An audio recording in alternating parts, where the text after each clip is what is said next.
हम जितना अधिक स्थिर होते हैं, परमेश्वर हमें उतना अधिक मुक्त कर सकते हैं उन योग्यताओं का इस्तेमाल करने के लिए जो उन्होंने हमें दी होती हैं। जब मैंने 30 वर्ष पहले सेवकाई आरंभ की थी, जब मैं 5 वर्ष तक घर पर बाइबल स्टडी करवाती थी, जिसमें सौभाग्य के मंगलवार की रात 25 या 30 लोग आते थे, मेरे जीवन पर एक बुलावा था वे करने का जो मैं अब कर रही हूं, परंतु परमेश्वर मुझे तब मुक्त नहीं कर सकते थे उस योग्यता का जितना संभव था इस्तेमाल करने के लिए, क्योंकि मुझ में आत्मिक परिपक्वता नहीं थी जो उसके लिए आवश्यक थी। और आपको यह समझना है कि जितनों की आप मदद कर सकते हैं उतनों को ही ठेस पहुंचा सकते हैं।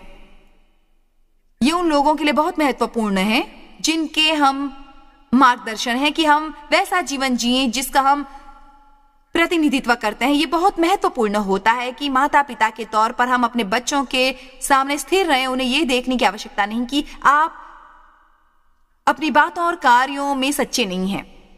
बच्चे सब देखते हैं। यदि वे आपको वादा करके उसे निभाते नहीं देखेंगे, वे आपको टेलीफोन उठाकर कहते सुनेंगे या वे आपको किसी से कहते सुनेंगे, उनसे कहो मैं यहां नहीं हूं, ये वे केवल सुनते हैं।